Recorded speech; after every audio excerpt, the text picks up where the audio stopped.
Whape kaunga whanonga ke ulawa te ki fui vesko ni hai he tohi a sioeri wahe ua vesta hawa pena moe taimini ko si hova ia me tai haa mai mo mato akta foki a te au aka e kotoa homo loto pe ake ai au kai pe ake ai tangi pe ake ai tang lau lau pe a hae homo loto I kai ko homo kofu pe mo foki ki a si hova ko homo otua. Amen. He koe anga lele ia mo alo ofa. Tuai ki hou hau pe a fonu I he keresi. Pe au ni momou I he kovi. Whawhita ki he iki. Whampe ke u hanga whamahinu atu ai whinangalo ai otua. Koe tahai foi lea na e fuonga pitu ka te au koe pehe koe tafoki e mo ui. Koe tafoki e mo ui. Ko tui I he folofola koe te ulawe ke ai he aho koe ni. Nai ai foi tafoki a sione. Ko hi koe leo na e mana iki mai ki a te ia. Pea na e whaamu e tamai eko ni kene tafoki pe koe hai ko a o lea mai ki a te ia. Pako tui koe whaamu ia ai otua. Pea mo e whinangalo ai otua. Kai ai ha tafoki ta mo ui. Ko ta iloi ko sisu kalais. Pea koe whaamu ai otua ke ta ngau e ake ai au kai pe tau tangi lau lau I he au e otua. He ngā koe whaamu ai otua kai aha tau tafoki ngai ako ni tau tafoki ake ho tau lotoko toa ki he otua. Pea palomesi mai lewa ai otua tene hangau tuhifu a ngahi mea ko toa pea ni hangau momou ki lalo a ngahi kovi ko toa pe ko hi ko tafoki ai tangata. Pako tui I he kuonga honu ta whanonga I e ka ngā whanonga. Mahu inga ke iai ha tafoki ta mo ui ki he otua I he kuonga ko ni.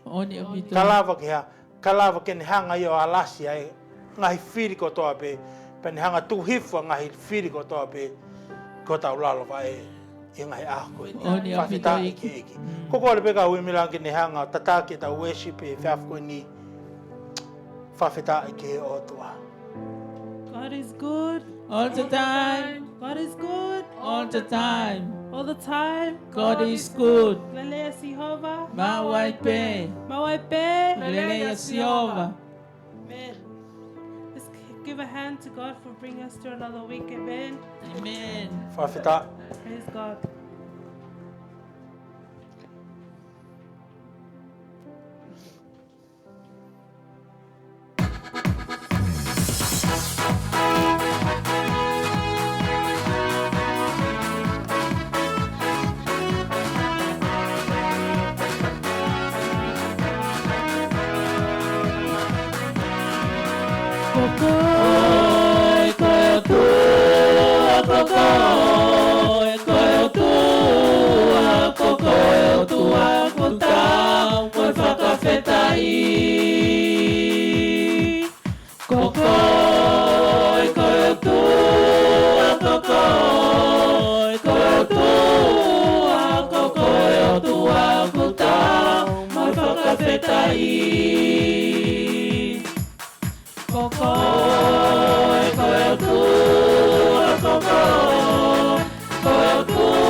Kokoe ainonga, kokoe ikuna, kokoe mo ui, nonga ikuna mo ui, kokoe, kokoe, kokoe mo ui.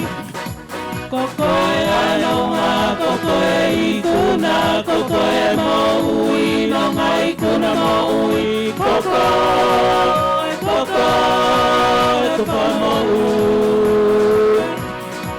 Kokoe ainonga, kokoe ikuna, kokoe mo ui, nonga ikuna mo ui, kokoe, kokoe, kokoe mo ui. Whawhita. Talamai hi vai whanau i he ako ni. Ko ofa, ko fia, ko merino. Mau toko taha pe. Me o tua. Amen. Kai ke toi mau ia feitu ke. Yes, glory, Pe ko Lord. hata ke. Ka ko o tua pe. Hallelujah.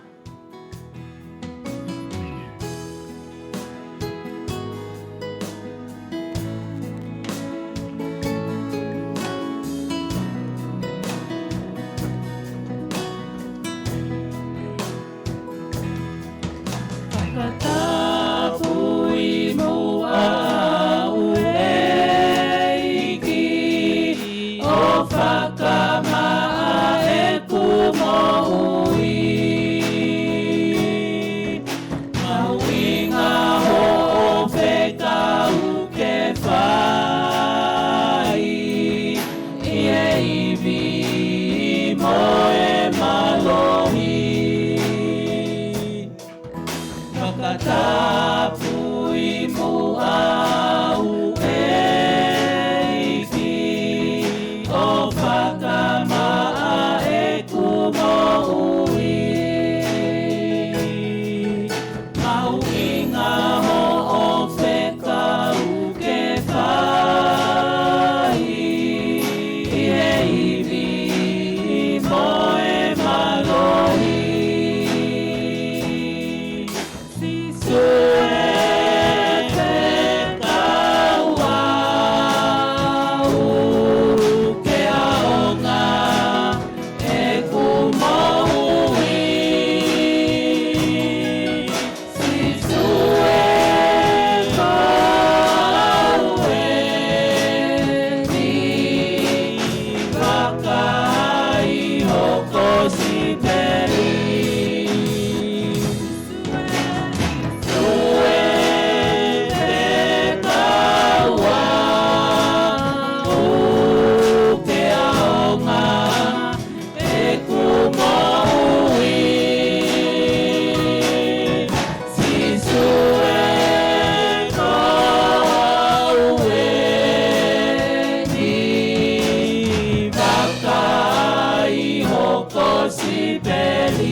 peli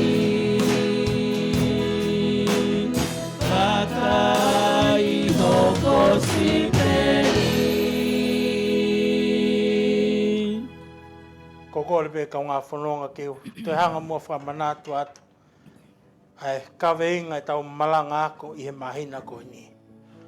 Talamai he tohi Fakaha, koe o tua, o gui ai, na ane i ai, pia tene i ai. Amen. Koutou i he konga koe ni, pia e toko lahi, nau fōu e ngai whengata lahi e mo ui. Ka kulea mai ai o tua i he ah koe ni, o gou i ai, na ane i ai, pia tene i ai. Amen. Pako whaamu be ka ngā whanonga, ke tau ngā oe a ki whanga maari e ko ni, ke whai moha tau hu ke he o tua, ko hui o gai a ngahi kakai o nau whainga tā ia, nau tokota i he mohenga, oi maha ki, pako whaamu, ai o tua, ke ne awat ka tek nau tolu i he lau momeniti koe ni, ke whakamahino ai ngeia ai o tua, i he konga o ta whanonga i e kau ngā whanonga. Ka lawa ke ni hanga o alasi, a ngai kakai kotoa pe, whainga tā ia nau mo ui ko hi ka pandemic, ko hi ka coronavirus, o ni hanga o hofi, o fia, ama mani i he ngahi ah koe ni. Kau palomesi mai ai o toa koe whetu koe tene i ai, e ai e whakatawa taina ai o tua. Pako kore ke tāri mai e tau lotu. Tua mau whawheta. Yes, Lord, whawheta. Malo ki o awhia. Mau tu whatahma moe Folofola e aho koe ni. Ke mau hu koe o tua koe o huke i ai, pe nāngi i ai, pe teke i ai a ho a whiona. Pa koe whaamu i a ho a whiona, ke tafo ke mau ko i, o whetuni ke ho a whiona, pa mau tātuna mau. Auka i he au a ho a whiona, ka lava ke hoku mai a ho a whiona, o whehanga ngai ko mai whenga tāma to reo ko whanga i e mau. O nau tā ko te whare maki, Lord. Ke whai hanga tua taina a Lord, ka umano hoa. Pea pehe, Lord, i e ngau nanga, Lord, ka umano, Lord, alkala. Nau tokoto i he mohewa. Tu ki e te koi ki nau tolu, Lord, i e maha koe ni. Pandemic ko hi Ngau hola mani maa i Lord. Lau mani whamu ui o i a whiona. Ta whio tata a ke tau whainga i a kota behe ngai whare maha ki. Aki nā tolu tā koto i o nau ngahi api. Lord, i o mau mana tua koto ki nau tolu he lotu. Lord, lata e whiona mau ufi ki nau tolu a ke tata whai whai kuna mau i o i a whiona. I whai ha toi whai kota e ngata ia. Tere toi hanga whata tau e malo hilahi o tata. Oku malo hi ho tata lo te umana mahi mau mama ni katoa. Koe mau lotu ia ki e koe whakatafu ia ki e sina. O ki nau toru kota e ho mamahi whabiri. Lai kai ngā ngai kukako aki toru le uma alo. Kaki nau kota he mau kau ngā Kristiani. Lai o mau e ki hacha hape. Koe mau lotu ia ki e te koe mau hihi. Nau tōpio a whio, i e momeniti koe ni Lord, ko koe i a ko ostoka tūtuni pia ko tohi o Folofola, o kui kai matohi ngoa i a ko whokotungu, pia tūtunguni ke mamo ui a i he lalangi, ka koe huafa pe e ko sisu kalaisi Lord, Lord ko nau lotu i a i he huafa pai ko mui e a whiona, Lord, i a tata a whiona ko tohi o Folofola. Lord, ko mahita, ko mau whai ko te ia, Lord. Ala sini na tolu e ngai aho ko ni, Lord. Lord, i mau lotu ki e te koe. Mau hanga ane, Lord. Hallelujah, kore ki o awhi o la mari e mau ni oni. Lord, tuku mua ke. ta feloti holla Maria mani oni te kina tolo ngai ako ni ta feloti tu ke ani Lord ai fresh holla Maria mani oni ngai loki o kuna ta ko to ai Lord ke na mana me ai mana me ea oe la Maria mani oni ko ea fresh ko ea kuma ko ea famoi ke ne hanga Lord o kapus pa ne hanga Lord o tafi tu Lord ai ea poluti o trona mai la si Lord ngai ahbeni ngai pare mahaki Lord tuku ke ang matang la Maria mani oni he feitu ko to pe Lord ngai pare mahaki ke na mana mai Lord he ea ko ya Lord ke ne hanga fakato ka Maria ngai mana ma ko to pe Lord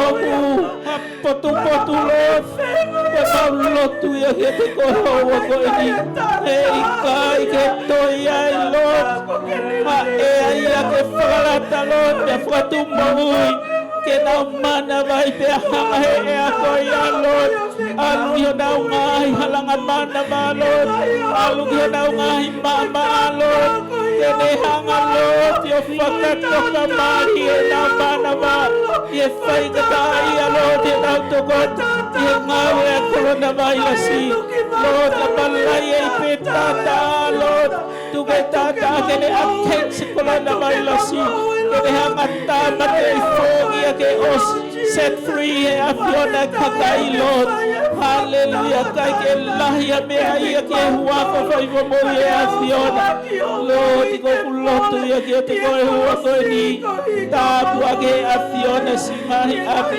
family Lord ko na to fara ye mahaki ko ni Lord ma fa manaki le ke te ko ya Lord te fire for me. Hallelujah, set them free in the mighty name of Jesus.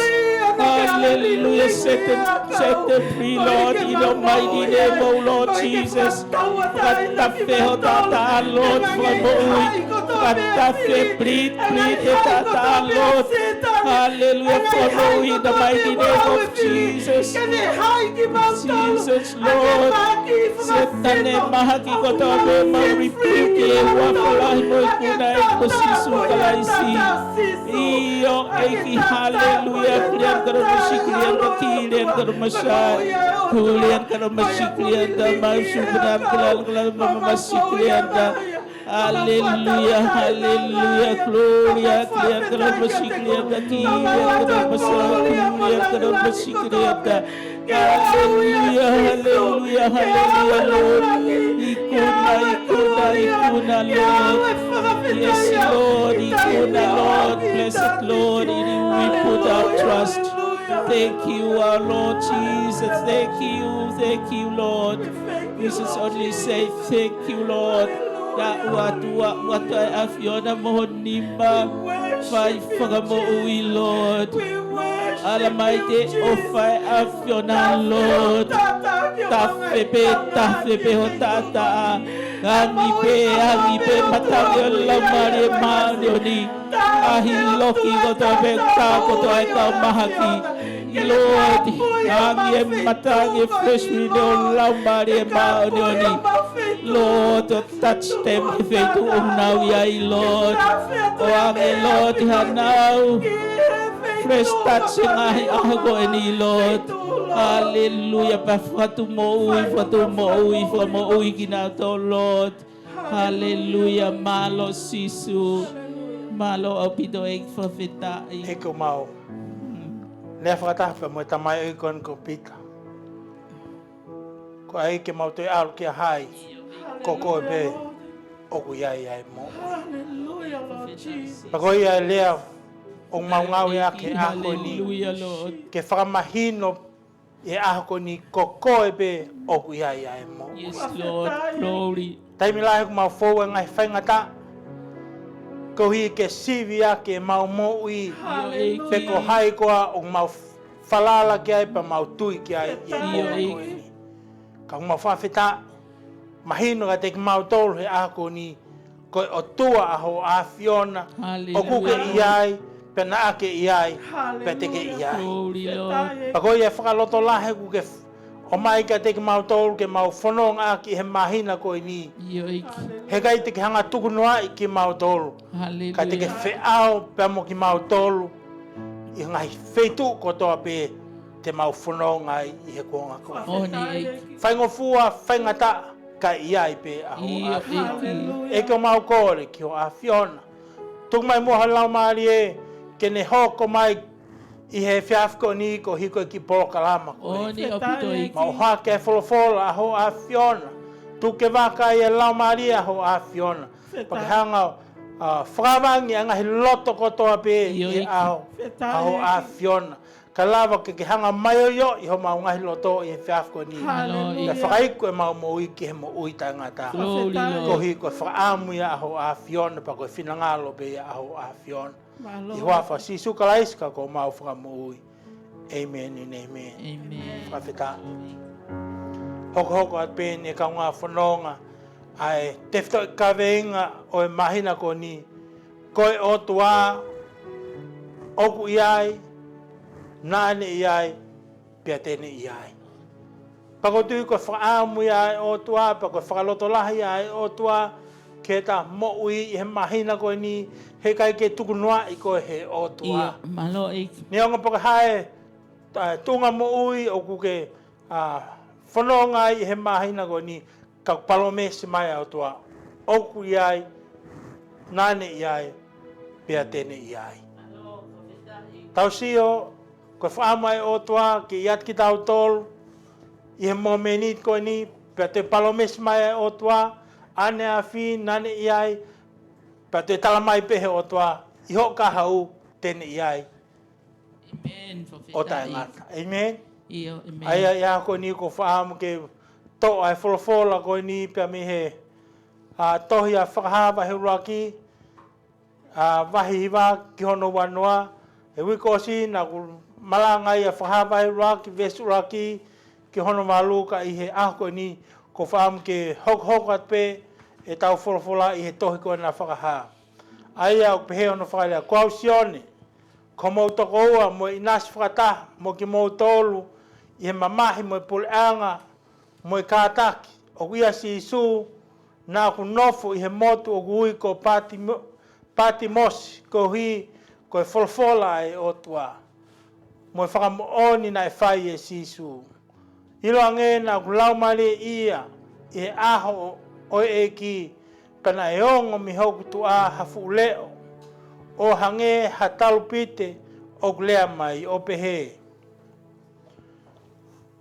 Ko e mea o kuke sio ke ai ke tohi i hatohi, pe ave ke siasi e fitu, ki e veso, ki si mana, ki peakamosi, pe ki taila, pe ki satisi, pe ki falelate fia, pe ki liote sia.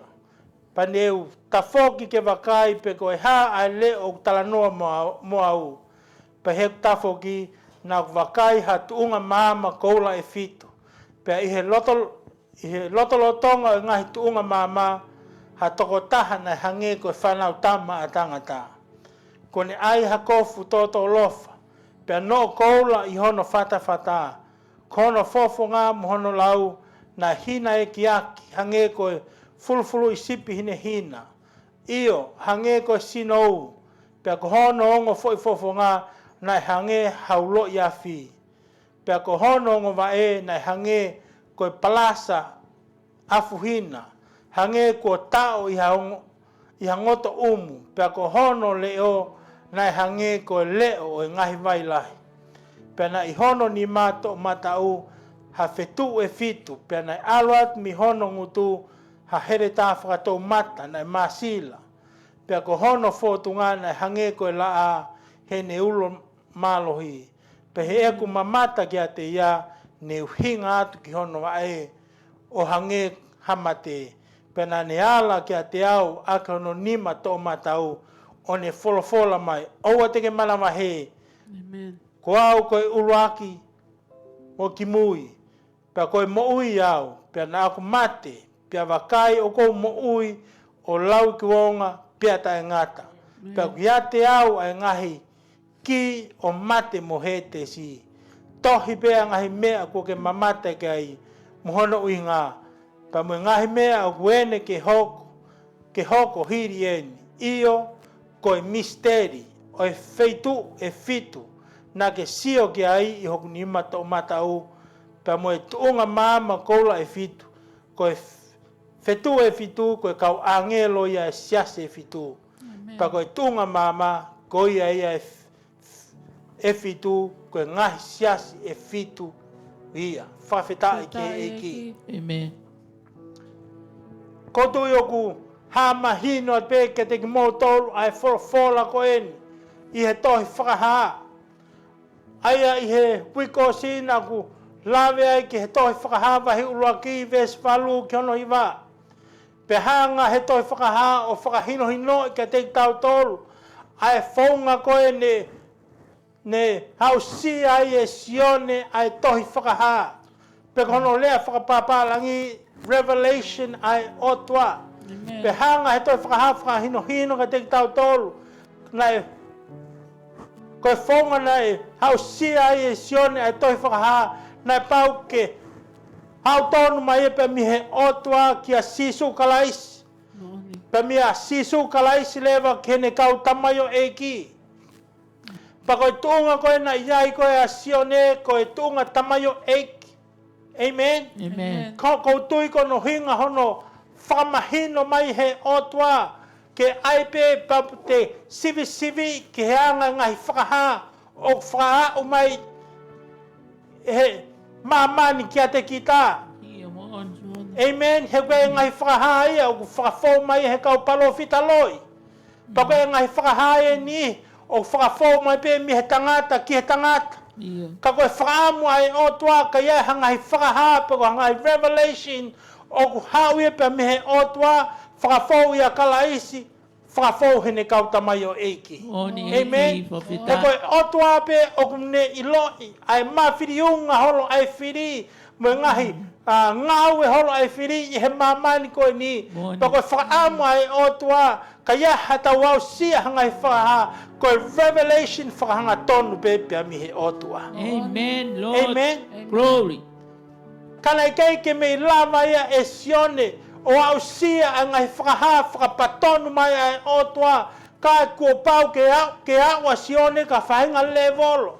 O ku whonu lau maria ia e ne mo ui ka lava ke ne hanga o receive a revelation whakanga tonu pe mihe otua. Amen. Pako tui ko mea i o mahu inga. E ta hoko ko tamayo eiki ai otua. Ko pau ke te ngau e whakatamayo eiki. He ko e whakataipe ia ai ngau e lau maria mani o ni. Because he is a person. Amen. Amen. He is a gentleman. Pako ne ngau e whakatamayo eiki. I he foi mamani ko ni. Amen. Pako e hine hoko ko e person pako tamayo eki ko pau ke te hanga toka ai ngau e lau maria mani o. Yes. Amen, Lord. Amen. Ko pau ke te ngau e whakatamayo eki anga te mo ui. Amen. He te time ko te receive e lau maria ai otua ko pau ke hoko ko ke tamayo eki. Hallelujah. Amen. Pako e whonga ko e nai hoko ai a sione ko tamayo eki nai pau ke ne whonu i he lau maria ai otua. Amen. Kalama ki ha, kene receive a ngai revelation ai otua whakafo hene mo ui. Amen. Amen. Taimila ko pau ke ta sivi. A ngai whakaha o wau mai kia tiki tau he ngai ako ni. Pata whekumi pe koe toko taha ko ia o maunga nofo ke he lau maria ai otua. Kalama ki ha, kalama kene receive a ngai revelation whakahanga tonu pa me otua. Pako toko taha pe o ne wha receive a revelation ai otua. Ko e toko taha o maunga nofo ke lau maari ai otua. Malo eiki. Pe talama e lewa he tau Folofola i he wiko o si. Monu ia kina o tol o ngau lau ai toi whakaha. Pe a whanongo ki he toi whakaha. Pe nau tauhi ki he toi whakaha. Amen. O koe ke omi pe ai tohi ai revelation ai otua. O tuku ia he, ka te āhua ki ta ia he. Amen. Katalmai e toi whaka. Koe aunga koe toi whakaha ki ho mo'ui. Ko pau ke lau mo tau lau pa te whanongo. Ke kau malanga unau malanga e toi whakaha. Pakotui koe mea umahu inga e kau ngā whanonga. Ke ta malanga e toi whakaha. I he kuanga whakao sika lava ke mahino. He ka kai. Ai otua. Amen. Pa ia hanau mate teu e nau mo'ui. Pa tau hiki ai. Amen. Amen. Whakawhita, ko ngā koe whakaama e o toa, ke mahino kia te ki taua, ai ngahi mea hoko e kua ngā whakao si, ka lawa kia hata mateu teu whakalau maari. Amen. Amen. Amen. Ka talamai he toi whakaha, nai whakahange o toa kia sione. Sione, tohi a ngahi mea ko toa peo ke sio ki ai, Amen. peha ave ko hoksi asi. Ia. Amen. Ia. Ave ko hoksi asi e fitu. He koe whonga pea e mahino iai, he ngahisi asi, e kuanga whao si, koe kai ke ngata pe i ho tohi a ngahi mea au hai e toi whakaha, ka te hanga whakaha ke ngahisi asi. Ia mooni. E fitu. Amen. Amen. Patau lawe le vai ke whika fitu, koe whika i a hau haua. Ia. Koe whika i a whakakakato. Ia. Amen. He ngā koe whika fitu whakataipepe ke he hanga he o toa ngau he whai māmain ko ni ake ahe whia. O no pea malolo e au fitu. But he counted the resting day as also a time ke whakakatoa a māmain. Amen. Amen. It means sometime we got to stay in the word, rest in the word. Amen. Amen. Pane, ko tuina nofo ai o toa worship ngahi mea ko toa pena ni hanga create. He worshipped himself what he has achieved. Amen. Amen. Shout ke lele. Wow. Shout ke lele. Amen. Yeah, amen. There is time for worship. It's time for work and there's time for worship. Oh, whawhetai ke o tua. Amen. Kalmai nei alwa se kopeo ngau e tau whia. Fit. O le mau ia hai. Lia. Oh, nei no foi pea se kopeo whia malia lia. No. No, what happened? Venga pe Tau ngau e ki ha. Te Te tau tau fit. Wow. Tau sio ke tutu ia ta se kope. Ke taane mo toko tahato tonu ai whakaam kia honoloto.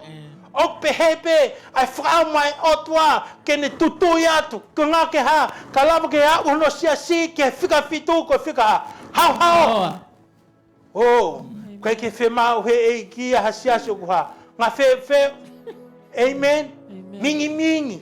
Whemau he e kia ha siasi o kuha hau. O nau arrive ki e whika fitu.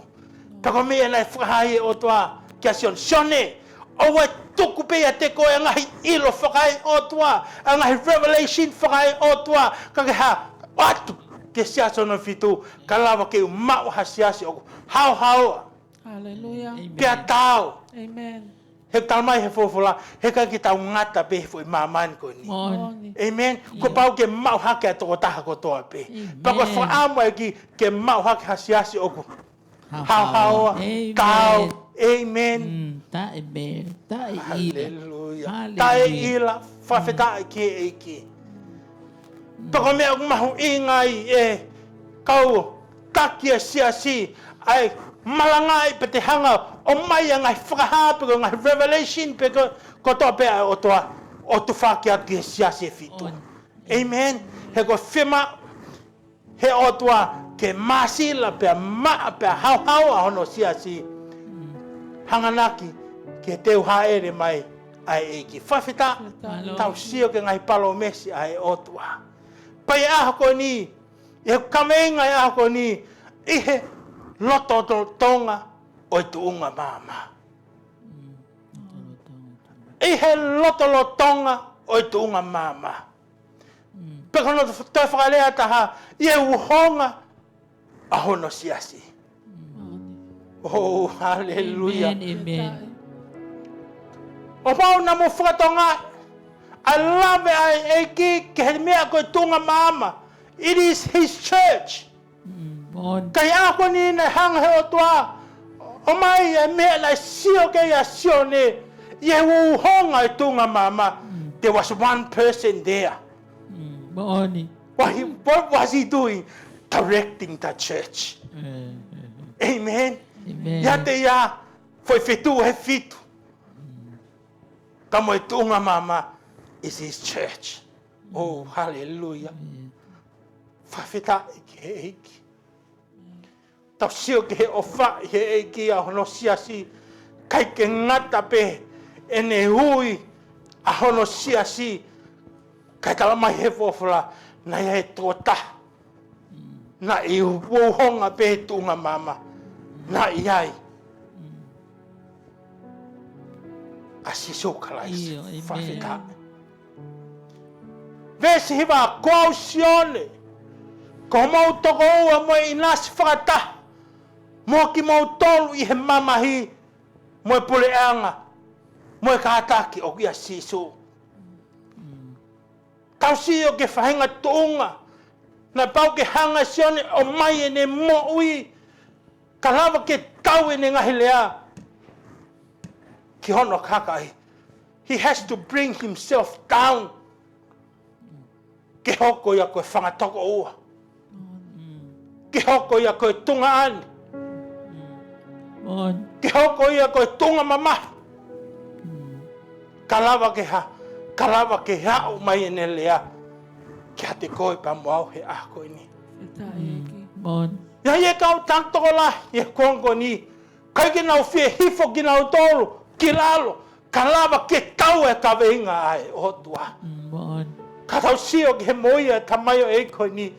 He called himself a brother. A brother. Ko hi ko ha kone whakaam ke hea ue ne ngai lea kia te koe pa moau he ako ini. Ia kakai toko lai. Nau alo mao a whahinga tonga marunga. Kau kai ke nau fie hifo e nau mo ui. O hange ko hifo a kalaisi. Kia mau lalo taha. Talawa ke taua e Folofola hai otua. Fefe koe he ako ini. Ko hae fu tonga maulunga o ke iai he ako ini. Kau lea mai ai eki. If you want to be my disciple, you have to go down. Amen, Lord. Talawa ke hawa e Folofola hai otua. Tau sio ke mo ia sione. Nane hanga tuhifo ne mo ui. Ki ha tonga maulalo ne mo ui. Talawa ke taua e Kaveinga hai otua. Hallelujah, Lord. Pea talama i he Folofola. Nai hoko ia. Na ia ngahi mea nai hoko ne mo ui. Nane nofo i he tunga mamahi. Mo e kātaki lahi. Ko hui pe ko siso kalaisi. Hallelujah, Prophet Eki. Whawhita. Malo. Ia kakahi toko lahi. Kai ke nau fie whanonga i he mamahi. Mo e kātaki lahi. Kau lea mai a sion he aho ni. I face challenges every day. Ia ngai whainga tā lahi. O wau tofanga i e ku mo ui. Because of you, brother. Amen, Lord Jesus. Thank you. Ko whainga tā i a ku tofanga i e ku mo ui. O ko mahino i a whainga tā. O ko ke fōwai. Ko e pāpare ma ko e. O whianga ngai mo e ku mo ui. Ko hika ha kalawa ke mahino i a ngai pāpare ma ko e. Mo ngai whakatanga ko e. O to whanga i ho mo ui. Tau sio e ka ngā whanonga. Kaya hataha o ku wha tau mau pe ai Folofola e ki. Ke nau mo ui. It's because they have experienced it themselves. Ai ngai whaingata, ai ngai whakatanga. Ai mo ui. Ko hipe ko sisu kalaisi. He says, ko hipe ko sisu kalaisi. Peta lamai he Folofola. Kau ni i Patimos. Ko Patimosi, ko e wheitu ia nai whakatanga i lahi ai ai kakai ai otua. Hange ia hafu piriso ne nai tukupo pulai ai kakai ai otua. Petala mai e sion he ako ni. O kua Lotolotonga nofo i e wheitu ko ia. Ko hi pe ko kalais. Feta eki. It is because of Christ. Malo That is why ko hanga tuku e ko mo'ui ki ato unga popula e ko mo'ui. Ko hi pe ko kalais. Amen, Feta Lord. eki. Fefe ko he ako ni. O ke hame au ki popula kia i ho mo'ui. Ko hi ko kalais. Popula i he tawha ki o hiwa. Ko hi ko kalais. Malo. Popula i he tawha ki malanga. Ko hi pe ko kalais. Malo. Popula i he tawha ki o worship. Why you do worship? Is it because of Christ? Ko me eke sion he ako ni. Nai hoko ia ko e patimosi ene mo'ui ko hi pe ko sisu kalais. Why you do? What you do? E konga ko ni. Kahanuing hota e kipoti ko hi ko ha. Sisu kalais. Sisu kalais. Amen. Kahanuing au fai e malanga ko hi ko hai. Sisu kalais. Amen. Kalama e sione ako ni. I did all this because of Christ. Amen. Of Christ. Feta Of Yes, Christ. Amen, Lord. Glory. Everything I do is because of Christ. Amen. Amen. Feta eki. Tau sio. Vai hala whanonga nai pau ke whaua e sion he ako ni. Kalava. Kei kuna e ngau e hai eki. Oni. Everything we do, everything he does is because of Christ. Amen. Of Christ. Amen. Pe hoka kalais koe whamo o nia ki hene mo'ui. Amen. Whawheta. Tamai koe taimi koe na I pāti mosi ai. Ai tangata koe go sion. Tamai ilange na ku laumari ia. I he aho he eki. Pela e ongo mai hok tua hafu leo. O hangi ha talupi te ku lea mai. Whawheta. Feta Amen. eki. Ofo e ku mo'ui. Lotolotonga e whonu whaingata ia. Ai ki sai pāle ko hani ha eki. Talamai he Folofola. My life was filled with the Holy Spirit. Feta Amen. eki. Amen.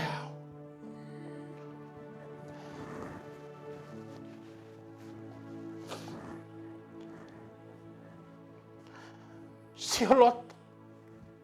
Ke ofa o tua kamai o eko ni. Ne honga pako hawa I hala whanonga ne whanonga I ne mo'ui. Mon. Ne honga pako hai piri sonu whakahu ki ai ne mo'ui. On. Kalai talamai he Folofola koe. Ne honga ngahi. Mea koe na whihanga ngai pe muia. Kana e whonu hono lau maari he. On. Feta eki. I he otua. Kaimila. Kaimu whaingata ia e mo'ui. Sometimes I try to be a part of my relationship pamo eki. On. Pa whehu ke eki. Whatatau ki he Folofola e ako ni. Kalamai heiki koe taimi ko ton o whonu paupare mai e te mo'ui. Koe taimi o ton ke toi hofia. E te moi hange ko tamai e kon ko sion. On. Feta eki. Io eki. Whonu he lau maharia hei otua. Oni. Malo eki. Whawhita. Feta eki. Koe tuunga e na iai e tamai o iko ni. I pati mosi. Hallelujah. Rotonga e whaingata I a lahi e ne mo'ui. Rotonga e whatanga I ne mo'ui. He was filled with the Holy Spirit. Hallelujah. For feta eki. Pakaha mea nai hoko. I hene whonu he laumaria hai otua. Talamai na ne o ngona fu leo. Oni. O hange ha talpite. Oni. Feta eki. Whawhita. Tau sio ke he moia tamai o eikoni. Pe tau sio ke he mau inga. Ke whonu mau pe te moui he laumaria hai otua. Oni. He ko taimi ko whonu e te moui he laumaria hai otua. Ko taimi o te hanga. O ngona ia leo vanavana iki hai eiki. Oni Oni o pito. apito. Amen. Yes. Amen. Pe talamai he Folofola. Nai hange ha talupite o lea mai. Whawhita. Ne foke gulave ki he mea mauinga ko talupite. Hanga tau whanonga o whai e kau ngā whanonga. Tau te whito ki he kuonga whaka o si. Me lahi no ngawe ake iki, ai mea ko talupite. Pea gulau koe no mipa mahe hongo full verse uraki ki ono hiwa. Talamai na e whahang he otua ki a Moses ke ne hanga whau hango talupite siriva. Pea koe whonga e ni hanga whau e talupite, a ngahe ongo talupite ko ia, na pau ki ne tuki. Amen? Amen. O tatau to wheme anga e tau moi whakalau maani. Ko pau ke tuki mau pe e tau mo ui. I he aho ko toa pe, i he momenit ko toa pe, a ke a Folofola ai otua. Kalawa ke ha, ke ta hoko ka talupite, i he kuonga whaosi. Amen? Amen. Petalang he otua ki a Moses.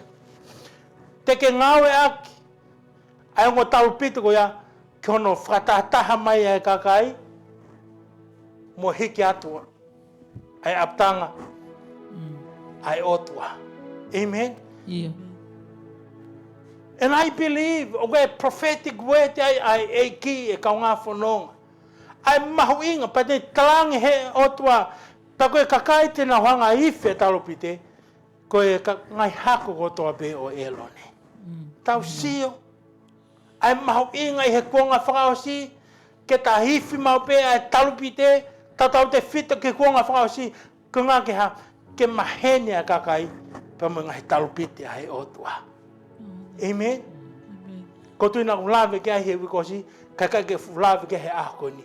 Ai mahu inga, ke ngāwe a ke kauliwai, ke nau lea i he tohi whakaha, ke ngā koe whonga ia, i he taipe whakalau maari, ai mahu inga ke nau malanga i a tohi whakaha. Ki ono kakai. Amen? Pea talamai lewa, i he vestata, ope he, ko mea o ke sio ki ai, ke tohi ha tohi.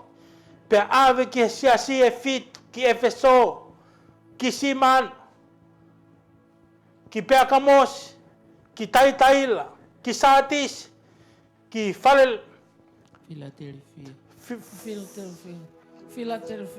Philadelphia, pagi Laodicea, whawheta.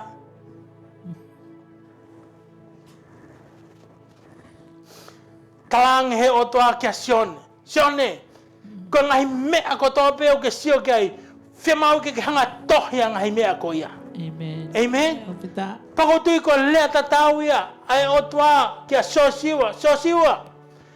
Ko ku ngahi lao, kua pau ke ha, tohi a helo i holo to. Amen?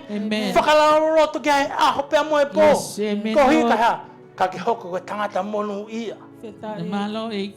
Pea whai whakapoto, ho ngahi mea ko to, ho ngahi ngāue ko toa pe. Amen? Ko i whakaamu ia ai otua, ke tuki mono nofa ke ta mo ui, ai Folofola ai eiki, ka ta hoko ko tangata monu ia. Whai whakapoto, tau sio he ngahi ako ni, ko lahi ono whakai haua ki tau tolu, he kau takto ko lahi. Amen? Ko hiko hea, ko kai ke maunga nofo ki he Folofola ai eiki. He kus hanga pehe ko, whakamahino mai ke te tau tolu, ko pau ke tuki mono nofo e tau moui, aki pea Folofola ai eiki. Pa te hoko koe, ki taua koe tangata monu ia, i awa e otua. Pe talama e lewa he Folofola, pe kai ke ngata pe ai, hanga ave e ku ngahi lea ko toa pe, ki hoksiasi. Ho, whawhetai. Ki Efeso, ki Simana, ki Peakamos, ki Taitaila, ki Satis, Philadelphia, ki Laodicea, whawhetai ki he otua. Ka tai mga nau nofa ki he, ki ngai siasko ni, na iai hona o ngahi vai anga. Pako tui ko uhinga ia, pako mahu inga ia, hono whakahahai otua ki a Sion, kene ha, ave ki hono siasi e fitu. Everything is about my church. Amen. Because ko mauha ke, ko siasi pe ai otua. Amen. Tau sio ke he, hanga he otua, prepare us ngai aho koe ni, ke ta hoko ko tangata ma teu. Wa fefine mateu teu. Oni. I he konga whakaosi. Ta eki. Whawheta. Malo eki. Talamai he tau Folofola. Na pau ke hanga si ona tuhifo ne mo i ki lalo.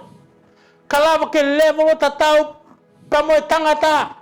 Pelawa ke tau e Folofola e otua ki he tangata. Amen? Amen. Ko pau ke tau put yourself down. Pe talamai he Folofola. He taimi koe na e nofo a sione i a popula na ne fonu i he lau maria hai otua. Amen. Pako taimi koe na e fonu ai e lau maria sione i he otua na ne whanongo ki ha leo. And you know what he did? He tafoki. He turned. Wow. Tia peke maunga maria ka te koe. E fo lea kon koe tafoki. Do you know when a person really change? When he turns. Tafoki ne mo'i. Amen. Bon. Peko me ia nai hoka si one. Na kai ke ne o ngona pe a leo. Ai otua. Kai talamai he Folofola. Nai tafoki e mo'i a si one.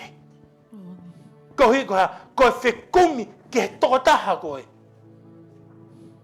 Nai huu pia mi ai. A hono leo. Wow.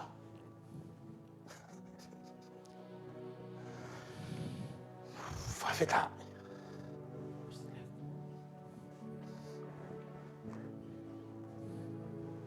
Tafoki. What about when we hear the voice of Christ? Do we turn around? Ke tau whikum? Peo kei hoko at peho whanonga a. Pehe pe ko ia, oku ke sai pe ko ia. Pehe pe ko ia, oku ke hanga hala i ho mo'i. Pehe pe ko ia, oku ke hau haua pe ko ia. Pehe pe ko ia, oku ke ata pe ko ia mihinga hanga hala ko toa pe. Kau tala mai he Folofola ako ni, koe kaimi koe na e hau sia i e sione, ha leo mana iki, kala mai na e tafoki ne mo'i. Koe whekumi ke totaha koe, oku lea mai ke ne mo'i. Koe ki kia te koe, ke ai ha whakawhetongia a e ki ki ho mo'i. Ko pau ke tafoki ho mo'i. Koe whonga pe e alasi ai koe he e ki. Ko pau ke tafoki ho mo'i. Koe ki ke whawho au he e ki ho mo'i. Ko pau ke tafoki ho mo'i. Talamai he Folofola, na e tafoki ai mo'i a sione. Koe whikumi ki he tokotaha, na e lea mai ki a te ia. Malo. Whawheta. Talamai he Folofola. E ne tafoki e ne mo'i. Na ne whakatoka ngai. Hatunga Maama. Koe whakataipe. Ke siasi ai otua. Malo e. Na kai ke ne whakatoka ngai. Hatunga whakapouri. Peko hatunga whakapopouri.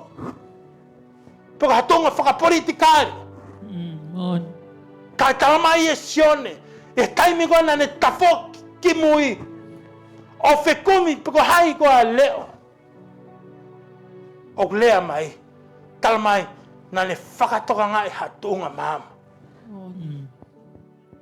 Mea ku mahino ki a te au i he Folofola koe ni. Koe siasi ai e ki. Kono tonu taha ke nau hoko kotoa pe koe ha. Tunga Maama. He koe whonga pe ia. Te ke lava ia whakatafoki ha whahinga. Ke nau iloia sisu ka laisi. Ko pau ke tau hoko koe tunga Maama. I he au he otua. Tai nimi. hane nefu e tunga Maama ko ia. Whakapopo uri a tunga Maama ko ia. Ko hui ko ha, ko kai ki tau ha, ai ke ulo e tunga Maama ko ia. Pia tane ne, kai ke ilo he kakaia, sisu kalais. Ko hui, they failed ki nau hoko, ko a whamaama ki he maaman ko ni. Because they miss ai toko taha koe o ki honau lotolotonga ko sisu kalais. Amen. Fofetai. Kono ngā koe ha, koe kai ki te iai ha mama he tunga mama, he kona hanga na tō liaki. A sisu kalais. Koe au ne hanga whamama e tunga mama. Kana ulahi nofo nau tō ke tunga whakapolitika re. Mo oni au pita. Nofo nau tō ke hangai Kaveinga kehe o e mama en ko ni. Oni au pita. Kai tuku. Ahono alo ko sisu kalais. O tōn ke whakate fito pe mi ai. Ai mea ko toa pe. He kalmai he tohi a sione. I he tafoki a sione. Na le whakatonga e ha tunga mama. Pe he Lotolotonga e tunga mama. Na ne whakatonga i ai. A sisu kalais. I he tunga mama ko ia. Wow. Pe koe tunga ia. O ton ke iai. Ai siasi ai eiki. Amen. Kona hoko koe ha. Koe tunga mama. Ta koe mea au na whai. Kona honga whamama atu. Ai mama ai eiki. Kalawa. Ke tafoki e tangata ko toa pe. O ilo ia sisu kalais. Hoi hao. Te koe mea ena e whakatonga i he tamai o e koe ko sion. Na kai ke ngata pe. Hene siwa atu ka hatunga mahama. Kana ne whakatoka ngā i atu. Ai eiki. E uhonga e tunga mahama ko ia. E ngai believe. Koe tuunga e o whakaamu. Ai eiki ke iai hono siasi. I he ngahi aho koe ni. Koe nau hoko koe whakamama ki mamani. Koe iai lewa hata whoki e tangata. O whekomi ki he leo koe ia. Koe mea unau whakatoka ngai. Ko hono siasi. Pau awhio ai a sisu kalaisi. I he siasi koe ia. Tau sio e kaunga whanonga. Ai mahu inga e Folofola e ako ni. Koe whiama ai Folofola e ako ni. Ke a whio ai. Ai alo e hotua. I he tunga mama ko ia. Kalawa kia tafoki ai tangata ko toa pe. O ilo ia sisu kalaisi. Tako mea ia nai mamata ke hia sione. I he taimina i tafoki ai ne moui. O kumi ke he leo koe nai mana iki mai. Na ne whakatonga i a tunga mama. Pa i he wauhonga i tunga mama. Na ne whakatonga i a whanau tama a tangata. Oni o pito iki. Wow. Pea kalamai he Folofola. Na e teunga toto lofa. Ai whanau tama a tangata. Whakaofofa. His glory. Amen. Na hagia sione a gloria. Ai alohoi otua. Ai whakawhaofa e otua. Ko hiko ha, ko whakate fito a siasi i he whanau tama a tangata. Kene whai e whakaulo e tunga mama. Ke pehe, ke lava ulo e tunga mama. He nofo e tau moi he whanau tama a tangata. Ko iau ni hanga whakalolo e tunga mama. Kalawa ke tafoki e tangata ko toa pia. Ilo ia sisu kalais. I hota kuonga. Ko mea e ok whiama o he eiki. Mahono siasi he ahko ini. Ke whai atu. Ai whanonga e tangata. Pea tafoki nau moui. Because the church have been praying, have been worshipping. Whatewhito pe e whanau tama a tangata. Whawheta. Peta mai he Folofola na e sio a sione ke gloria ai otua. Amen, Lord. Na e sio a sione ke ngai gloria ai otua. Amen, Lord. Whawheta. Tuk pe mua ke lau ata ngai gloria ai otua. Pek mamata ke ate ia. Nau whatoa ngai. A hina eki aki. Hono fofo ngā whawheta. Pa miho. Pa koe mea nei hau me honongo tū. Koe here tā whakatou mata. Tau sio.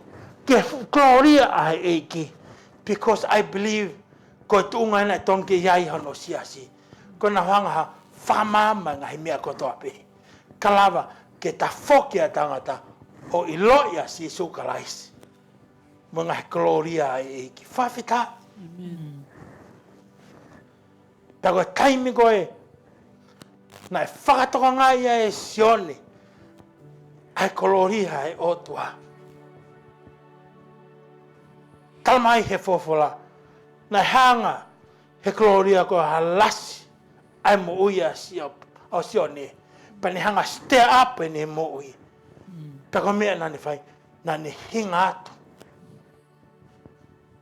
Ki hono wa e hange hamate. Wow. Amen. That is when a person changed because he saw the glory. Petala mai e sione. Nani tō lafa. I he ao e whanau tama tangata. Hange hafu tangata mate. Oni. Koe tu unga ia. O tonke iaia siasi ai eki. Ko taime o tau hanga, watua ia ngai Maama, whatatau ke whanau tama a tangata. Pe lava lewa tangata sio ke ngai gloria ai otua. Oni. Pe ko hikua ngā, ko e tōla whalafa atu e mo'ui. O hangeha tangata mate i ao e otua. Oni. Whawhita. Ko e whakahamu ia e a koe. Ke tau tō lafa e awa e otua. Amen. Pea tāne ine, ke o whai e sisu, haki kaunanga koe ko mere, ko taime koe nai ahi ai, e eiki, hona ki api pēta ni talamai, nai nofa ta mere, i ve vai o sisu. Koe whakawhanongo pe, ki e Folofola ai otua. Pagotu i e kaunga whanonga, ko hinga ia, ai whakaamu ai ki, ke ta mamata ki hono gloria, he ko mea pe, tene hangaha, whawhaite ki ta hua. I ve vai o eiki. Alo eiki. Pena kai ke ngata pe ai, tala mai he Folofola, na e hala atu hai eiki, hai nima tō matau hai eiki. Kia sione, pene lea kia te ia. Tangata, oua te ke mana wahe. Oua te ke iri fia. Kua e kamatanga, pa mo e ngata anga. Ie mea kotoa pe. Whawhita. O pe he tof pe taimua lasi ai ki tau he eki. Pa wea e whawhitongi ai eki ki ta moui. Ka kua pau ke tahanga tutu ke ulo e tunga Maama. Kohi kalawa kea. Kalawa ke whatafoki. Ke tafoki a ka kai kotoa pe. O iloi. Ai whanau tama tangata. Pe koe mahu inga ia e Folofola e a koe ni. Ki hono siasi. Kaunga whanonga. Fie mau he eiki.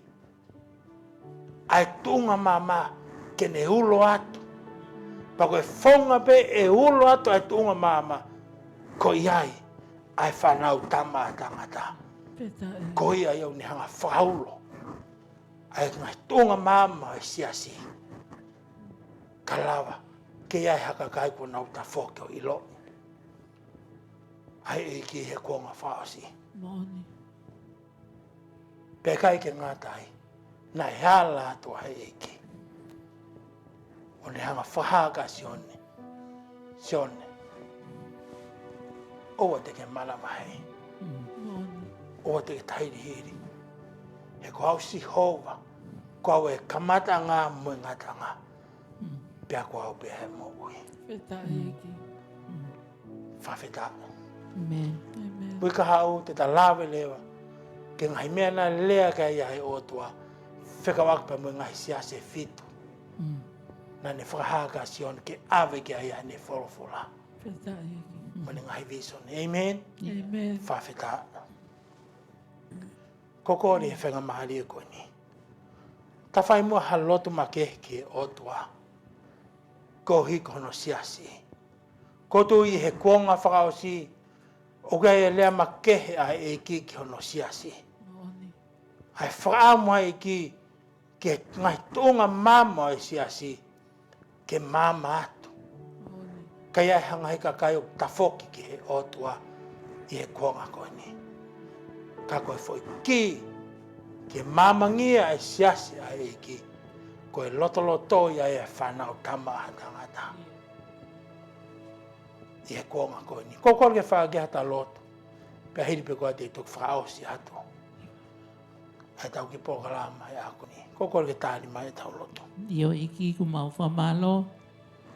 Wheta i e a whiona koe ui koe Folofola. Tāpuaki. Ko mau whanongo e a koe ni. Mau whamalo ki a whiona koe manawa ko tō mai. Me tamai o iki la mare maani on. Ai mahino ke a teki mau tōlu. Ai tu unga Maama koe siasi ai a whiona. Pea ko whina ngalo ki ngai tu unga Maama ko e ni. Ke mau hoko ngai tu unga Maama o kulo atu. Koe siasi mau i lolo. O ikai koe whale lotu.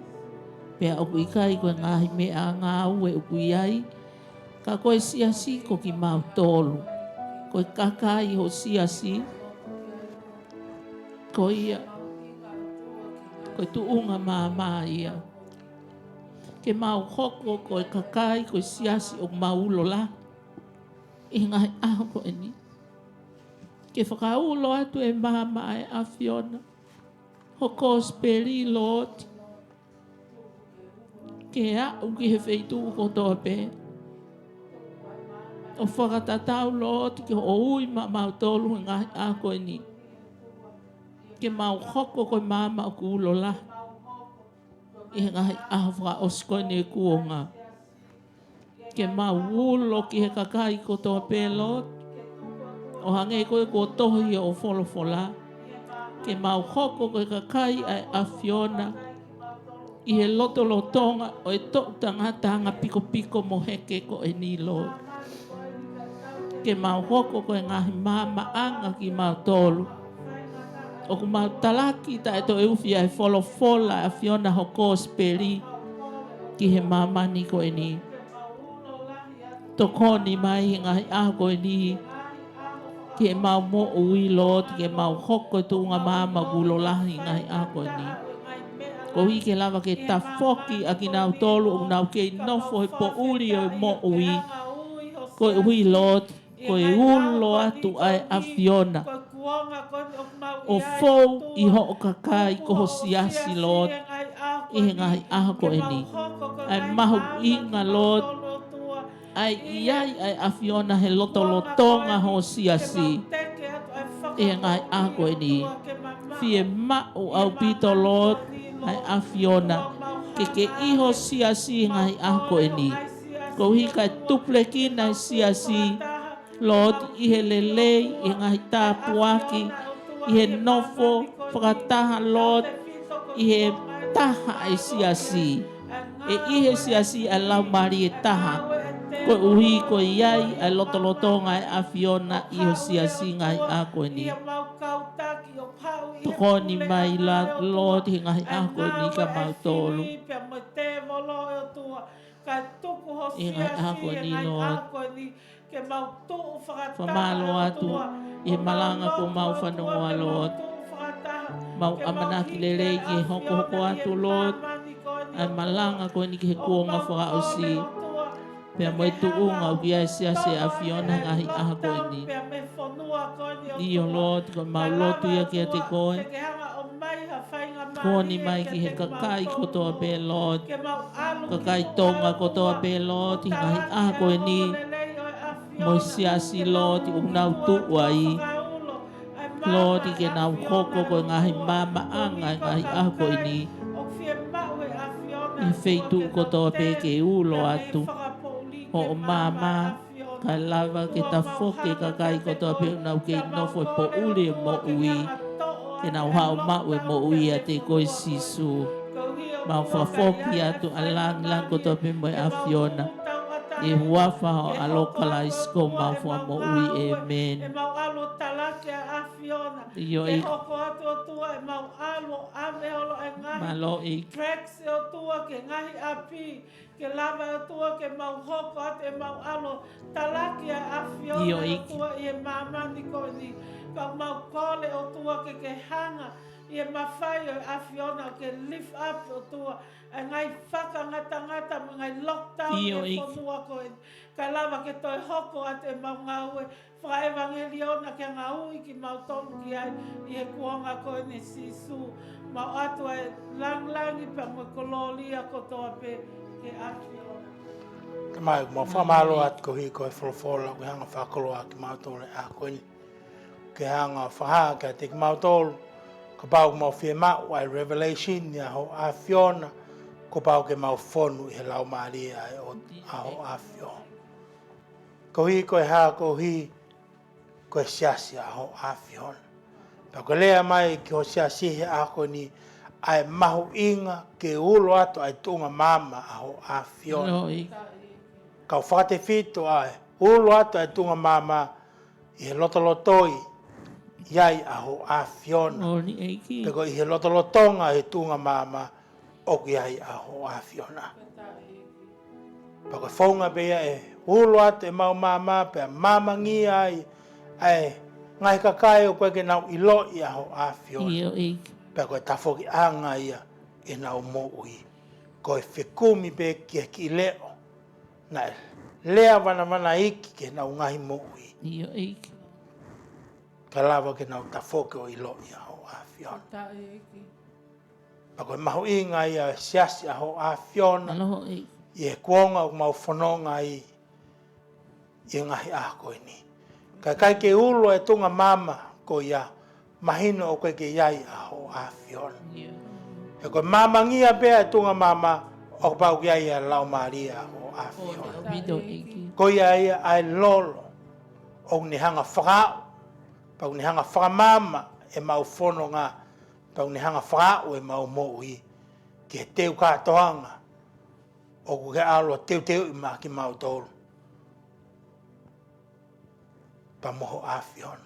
Eiko koe mau whakahamu iai o tua. Ke mau hoko ko hakakai ma teu ko hi ke taane pa moho a Fiona.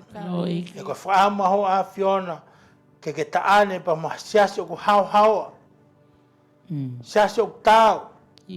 Kau whakate fito ia pa mi he tunga Maama o ku hulu atu mi he mau mo ui. E koe whakahamu ho a Fiona ke hoko e mau moi ko hakakai o tuha ke taane pa mo a Fiona. Ka koe whiama au ke iai e lau Maria ho a Fiona ko iau ni hanga whakao e mau whanonga ke kātoanga. Ma whawhetae, ma whamalo at ko hiko Folofola o ke hanga whakakouna ki mau tolu he a koe ni. Te teu ia ki mau tolu ke mau hoko tāu i ngai a koe ni. Ma whafoki. Ngai lang pa mo ngai kololia ko toa pe ke lang i ai aho a Fiona. I hoa whapio si suka laiska ko mau whamui. Amen. Amen. Whawheta.